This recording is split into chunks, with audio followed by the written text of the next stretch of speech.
then a pat on the shoulder which startles me into a lurch. "Excuse me," comes a male voice. I turn to see a doctor staring down at me, his looming height a much-needed reminder that I am, at least for the time being, masquerading as a 7-year-old. "Excuse me," he repeats. "Can I help you?" "Oh no, thanks. I'm just waiting for—" I search for something feasible, my relative. Is that something a 7-year-old might say? The doctor glances at the letter crumpled in my hand. "I asked you," he insists, "whether I can help you?" His eyes widen. My eyes probably widen too. Is he the one I'm here for?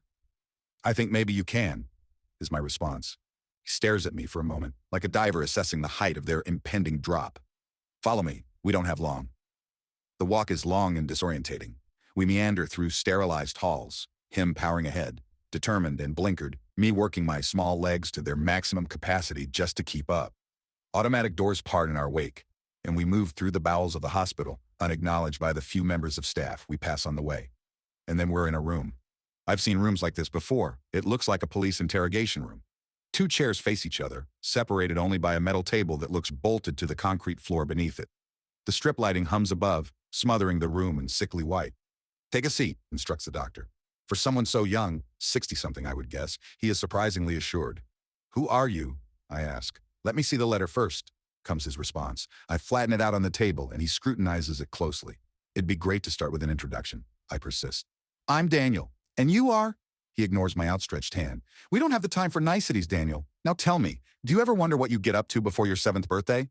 You don't live for more than 1,000 years without pondering questions like these." On attempt #4, I mustered the courage to look inside my school books, and they were, as school books tend to be, covered with the scrawlings of a 6-year-old. My mother has photo albums filled with pictures of she and I before I wake from my infantile slumber. In other words, I do not simply manifest on my 7th birthday. I exist before, just as I expect my body rots in the ground after. Still, the question takes me back. It's inconceivably odd to be talking to someone who seems to understand. I don't remember. I imagine I just do what most kids do. School TV, maybe the occasional trip to the zoo. It was a long time ago.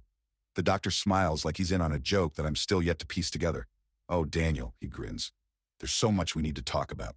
There will be a part 3 later this week if anyone is interested."